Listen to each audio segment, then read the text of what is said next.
Hello friends, how are you and welcome to Pinky Goyal commerce classes. और इस तरह से जैसे कि यहाँ पर अकाउंटेंसी, बिजनेस स्टडीज़ और इकोनॉमिक्स की वीडियोस आपको मिलती हैं, तो इस वीडियो को मैं +1 की इकोनॉमिक्स इंट्रोडक्शन टू स्टैटिस्टिक्स से शुरू करना चाह रही हूँ। आपके प्यार और सहयोग की वजह से मेरा चैनल जो है बहुत अच्छी डेवलपमेंट कर रहा है और आगे भी इसी तरह करता रहे, तो मुझे इसके लिए आपका बहुत ज़रूरी है साथ होना। तो अगर आप चाहते हैं कि मैं इसी तरह से अपने आप को मोटिवेट करती रहूं और आपको अच्छी अच्छी वीडियो प्रोवाइड करती रहूं, then please subscribe the channel and share the videos ताकि आप लोगों को बेनिफिट मिल सके। तो today we will do the statistics introduction. तो बेटा इसमें आज हम लोग करेंगे बेसिक टर्म्स क्या होती हैं स्टैट्स की, इकोनॉमिक्स की डेफिनेशन, और जो ये इकोनॉमिक्स है ये हमारी ऑर्डिनरी बिजनेस ऑफ लाइफ में कैसे काम करती है। फिर हम लोग देखेंगे कि इकोनॉमिक प्रॉब्लम होती क्या है और ये प्रॉब्लम अराइज क्यों होती हैं, और इकॉनमी के कौन कौन से कंपोनेंट्स हैं और कौन से फैक्टर ऑफ प्रोडक्शन यूज़ किए जाते हैं। फिर इसके बाद मैं आप लोगों को बताऊंगी मीनिंग ऑफ स्टैट्स, क्योंकि बेटा जो ये इकोनॉमिक है और स्टैट हैं ये आपस में कोरिलेटेड हैं, और अगर आपको इकोनॉमिक्स का मीनिंग क्लियर आएगा तो ही स्टैट आएगी, क्योंकि इकोनॉमिक एक तरह से बेसिक कंसेप्ट में। तो meaning of stat, what is the scope of stats, what is the importance of statistics in economics, और statistic methods are not substitute for common sense। Clear? तो ये सिनॉप्सिस में यानी कि हम ये 10-11 चीज़ें हैं जो कि इसमें करेंगे। बेटे आगे आप लोगों की आएंगी इसमें जो बेसिक टर्म्स हैं, मेनली जो बेसिक टर्म्स हैं, this are the consumer. Consumer होता कौन है? A person who purchase goods and services for personal use. Consumer आप भी हो सकते हैं, मैं भी हो सकती हूँ, आपके पेरेंट्स भी। एक जो चीज़ें बनाता है वो भी, और जो चीज़ें खरीदता है उसको भी हम कंज्यूमर कहते हैं।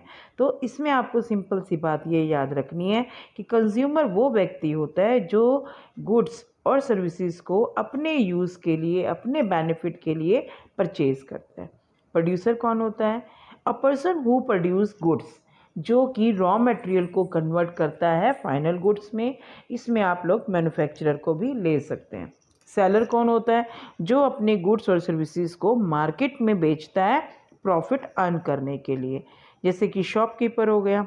सेविंग मीन्स अब आपको इतना तो मालूम है कि आपकी इनकम होती है। इनकम यानी कि आपकी कोई भी आय होती है तो आप या तो उसको खाने पीने पे खर्च करते हैं और उसके बाद आप लोग सेविंग करते हैं। तो इसमें कहेंगे अ part of the income which is not consume, यानी कि इनकम का वो पार्ट जो आपने अपने ऊपर खर्च नहीं किया। इन्वेस्टमेंट क्या होती है? 2 तरीके की होती है। एक तो होती है कि आपने फर्दर बिजनेस में अपने इनकम को यानी कि सेविंग को बिजनेस में लगा दिया, वो भी इन्वेस्टमेंट है। आपने इन्वेस्टमेंट बिजनेस में ना लगाकर इंटरेस्ट के लिए लगा दिया, तो ये अलग अलग होती हैं। तो इसमें आपने देखना है an investment is the purchase of, यहाँ पर बिजनेस की बात करेंगे तो इसीलिए बिजनेस में आपने गुड्स जो कि कंज्यूम आज नहीं हुए हैं लेकिन फ्यूचर में उससे आपको पैसे मिल जाएंगे।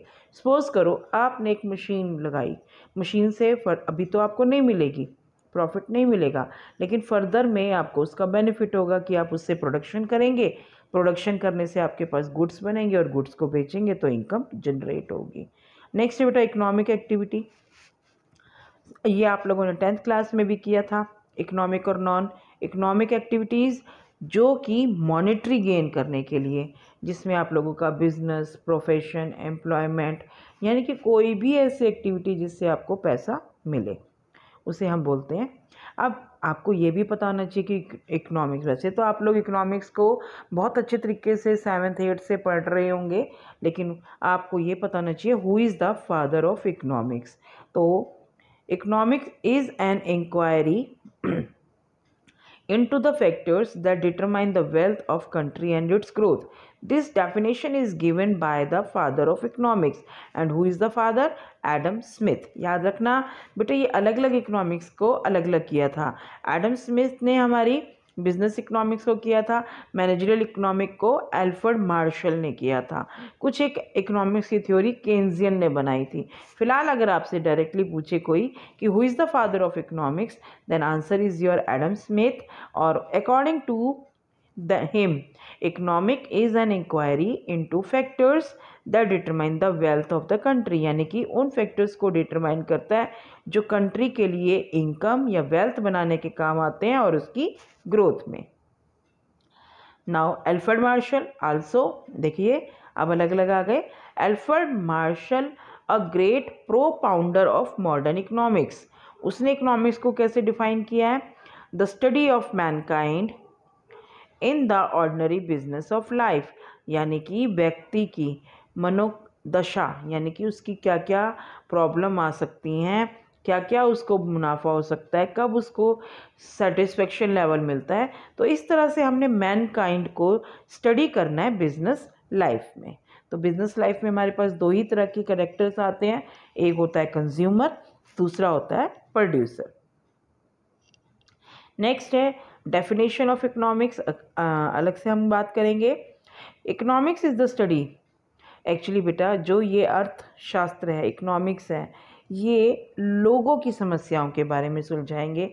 और +1 में आपके पास माइक्रो इंडिविजुअल लोगों की प्रॉब्लम से रिलेटेड वाली इकोनॉमिक्स है.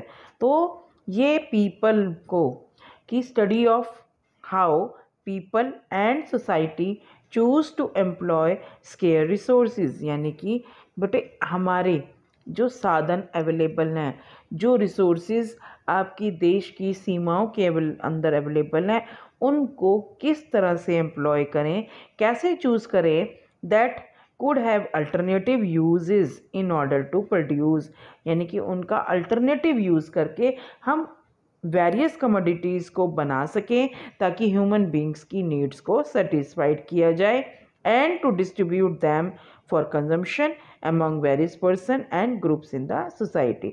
सीधी सी बात को अगर हम लोग बात करें कि बेटा जो इकोनॉमिक्स होती है वो ह्यूमन बीइंग की समस्याओं को देखती है.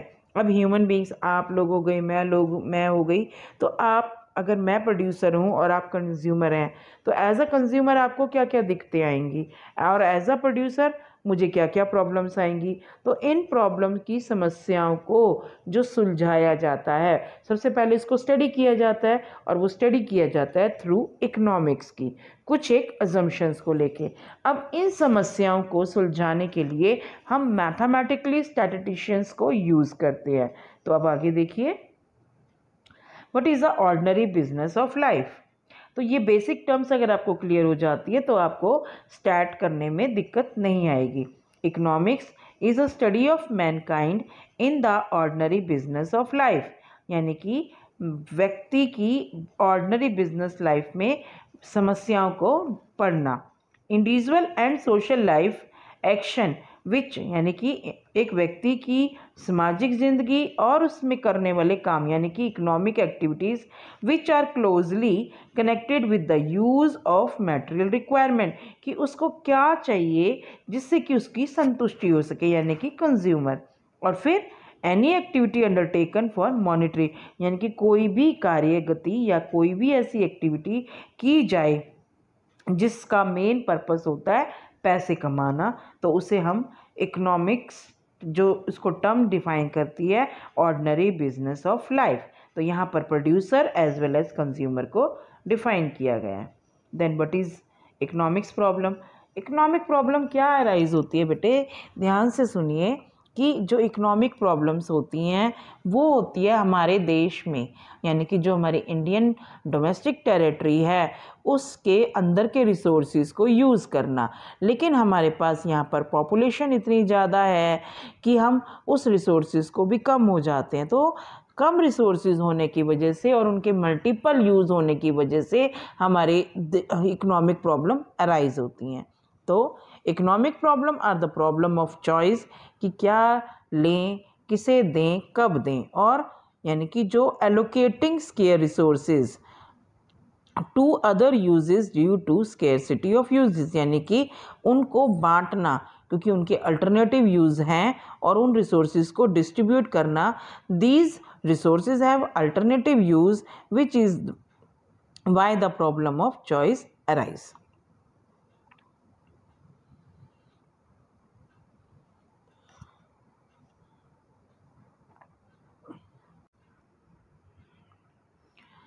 Y economic problem arise. बेटे हमारी जो पॉपुलेशन है वो ज़्यादा है। अब पॉपुलेशन ज़्यादा है या पॉपुलेशन होगी तो वो वांट्स तो बनाएगी, और आप जानते हैं कि जो ह्यूमन बीइंग्स हैं वो ग्रीडी होते हैं, उनकी जो वांट्स हैं वो अनलिमिटेड हैं। ह्यूमन वांट्स आर अनलिमिटेड और हमारे पास जो रिसोर्सेज हैं वो लिमिटेड हैं। तो but the resources to satisfied those wants are limited and these resources have alternative uses. अगर आपसे पूछा जाए कि इकोनॉमिक प्रॉब्लम क्यों अराइज होती है तो आपने सिंपल बताना है कि ह्यूमन बीइंग्स हैं, उनकी जो इच्छाएं हैं वो कभी भी ख़त्म नहीं होती। अगर एक इच्छा पूरी होती है तो साथ में दूसरी शुरू हो जाती है। सपोज़ करो एक बच्चे को अगर आप लोगों ने पैंट शर्ट दिलवाई है तो साथ में वो कहता है कि नहीं मुझे शूज़ भी चाहिए। अब शूज़ दिलवा दोगे वो कहेगा मुझे जैकेट भी चाहिए, जैकेट दिलवा देंगे कहेगा मुझे साथ में गॉगल्स भी चाहिए। तो उसकी जो वांट्स हैं वो अनलिमिटेड होती हैं, लेकिन जो रिसोर्सेज हैं यानी कि उसके पापा की जो इनकम है वो तो लिमिटेड ही रहेगी। और उस इनकम में सिर्फ उसी बच्चे की थोड़ी ना डिमांड पूरी करनी है, घर का खर्च भी चलाना है, उसके जो ब्रदर और सिस्टर या सिबलिंग होंगे उनकी भी डिमांड्स पूरी करनी है, अपनी वाइफ को भी देखना है, अगर पेरेंट्स हैं तो उनको भी देखना है। तो and these resources have alternative uses. फिर क्या होता है, रिसोर्सेज स्केर्सिटी। जब रिसोर्सेज की कमी होती है तभी तो वो प्रॉब्लम ऑफ चॉइस को जन्म देती है। ठीक है, फिर among consumer and they make rational choice to satisfied their demand. तो फिर हर व्यक्ति जो कंज्यूमर होगा उसको रैशनल चॉइस करनी होती है।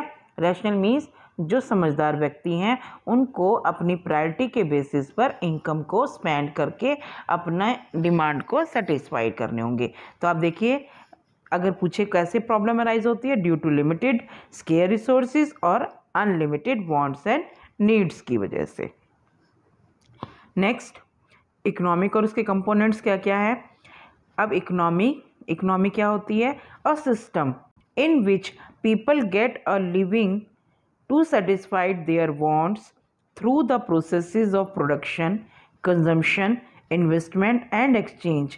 तो ये चार जो कंपोनेंट्स हैं, production, consumption, investment and exchange, यही इकॉनमी के हैं जिसके सिस्टम के थ्रू लोगों की नीड सेटिस्फाइड होती है और जो प्रोड्यूसर है उसको प्रॉफिट अराइज होता है।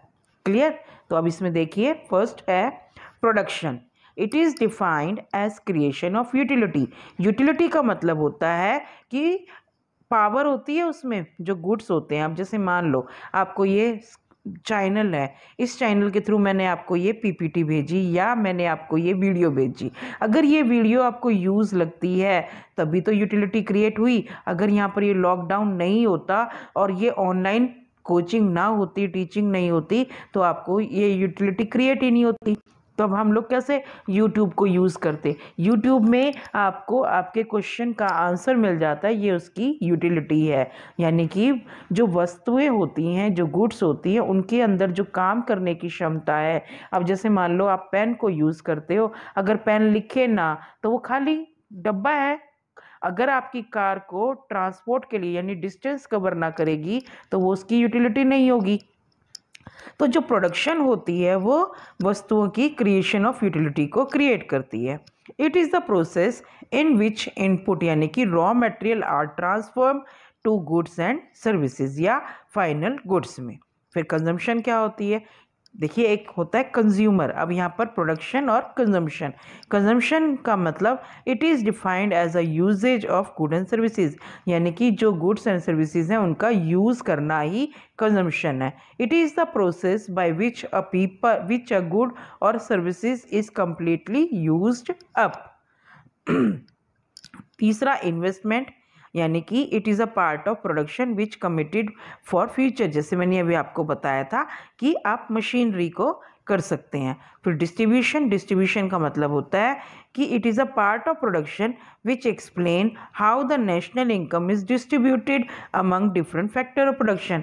बटे 4 फैक्टर ऑफ प्रोडक्शन होते हैं, तो याद रखिए लैंड, लेबर, कैपिटल, एंटरप्रेन्योरशिप। तो इन चारों फैक्टर ऑफ प्रोडक्शन यानी कि लैंड, लेबर, कैपिटल, एंटरप्रेन्योरशिप को आप ऑनर भी कह सकते हैं। तो जो मालिक है इन सब 3 फैक्टर को यूज़ करके इन चारों को यूज़ करके कोई भी फाइनल गुड और सर्विसेज बनाएगा, तो उस गुड या सर्विसेज को बनाने में इन चारों का जितना कंट्रीब्यूशन होता है उसमें उनको जो इनकम अर्न होती है उसे बोलते हैं डिस्ट्रीब्यूशन। यहाँ पर जितने भी फैक्टर ऑफ प्रोडक्शन है उनका जितना जितना कंट्रीब्यूशन होगा प्रोडक्शन में उनको उनके हिसाब से पेमेंट जैसे कि लैंड को हम उतना ही रेंट देंगे, लेबर को हम वेजेस देंगे और कैपिटल को हम इंटरेस्ट देंगे और एंटरप्रेन्योर को हम प्रॉफिट देंगे।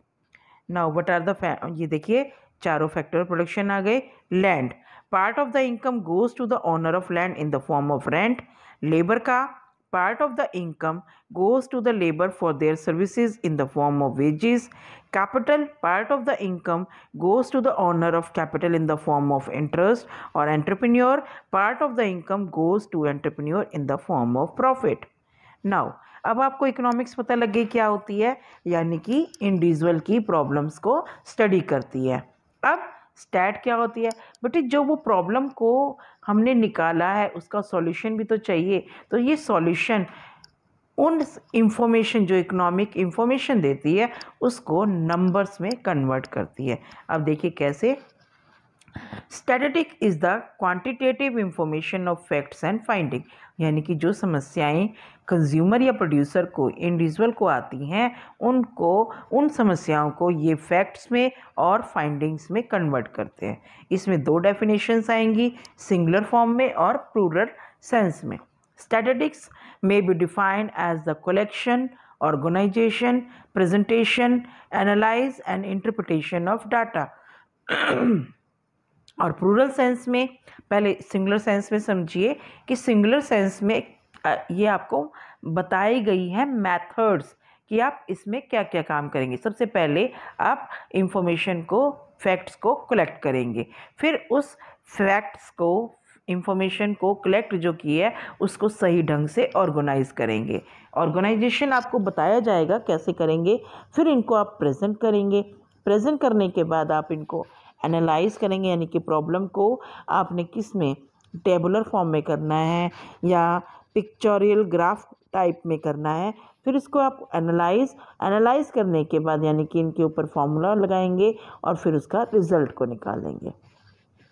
अब वो कहता है प्लूरल सेंस में, statistics refer to information in terms of numbers और numerical data such as population stats, यानी कि यहाँ पर इंफॉर्मेशन को नंबर में कन्वर्ट कैसे करेंगे। सिंगुलर सेंस में तो आपने डिफाइन कर दिया कि कलेक्शन करना है, ऑर्गेनाइज करना है, प्रेजेंट करना है, एनालाइज और इंटरप्रिटेशन। तो ये कलेक्शन, ऑर्गेनाइजेशन ये किस मेथड से होंगी वो हम प्लूरल सेंस में पढ़ते हैं। I hope you understand. Now what are the scope of statistics in planning. देखिए इंपॉर्टेंस है, ये स्कोप है। तो planning is the combination of vision, goal, objective, strategies, planning, policies etcetera. बेटे जो प्लानिंग होती है उसमें आप अपना ऑब्जेक्ट क्लियर करते हैं, आपने क्या काम करना है, क्या क्या स्ट्रेटजीज बनानी है। तो स्टैटिस्टिक्स में कैसे हेल्प करती है, statistics helps to get the necessary information about the planning, यानी कि आपका क्या उद्देश्य है, आप क्या करना चाहते हैं, तो ये स्टैटिस्टिक्स में प्लानिंग में डिसाइड करती है, which depend upon the analyse of statistical data.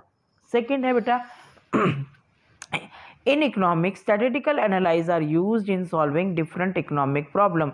जो इकोनॉमिक प्रॉब्लम्स मैंने आपको बताई, consumption, production, distribution, investment, unemployment, तो इसमें कौन कौन से टूल्स लगते हैं इन प्रॉब्लम्स को सॉल्व करने के लिए।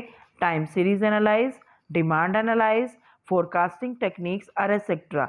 और इस +1 में हम आप लोगों को टाइम एनालाइज भी बताएंगे और डिमांड एनालाइज के साथ साथ सप्लाई एनालाइज भी बताया जाएगा।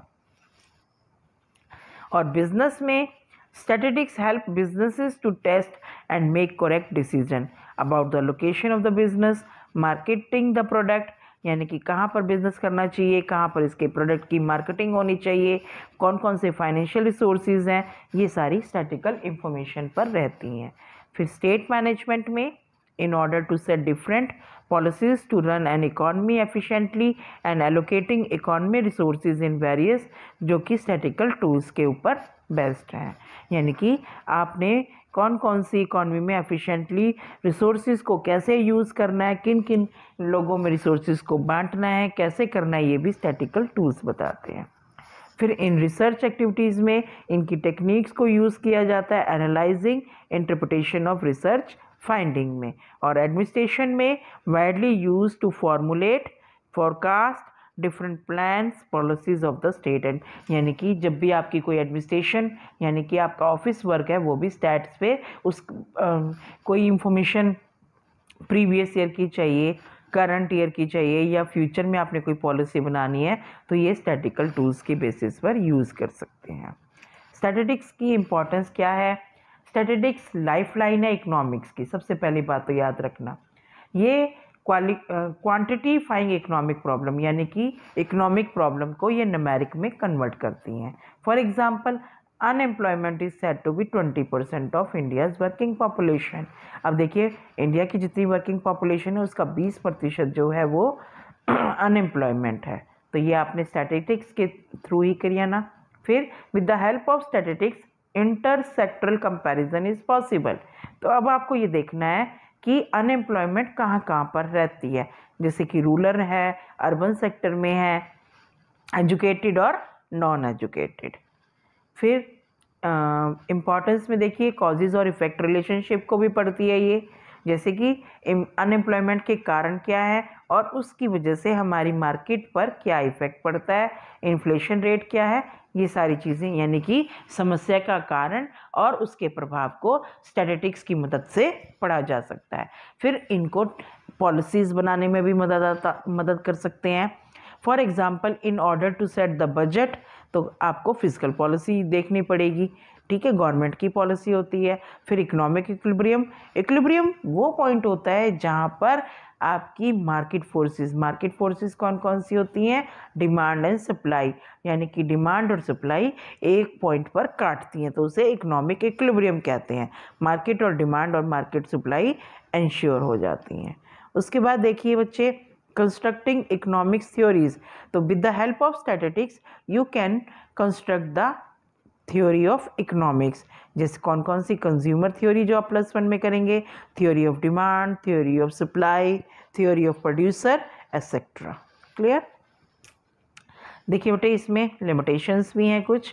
स्टैटिकल डाटा में बी मिस इंटरप्रिटेटेड, यानी कि इसका मिसयूज़ भी किया जा सकता है। जो पॉलिसीज़ है या जो डाटा है उसके ऊपर पॉलिटिकल इन्फ्लुएंस यानी कि उसका प्रेशर भी रहता है।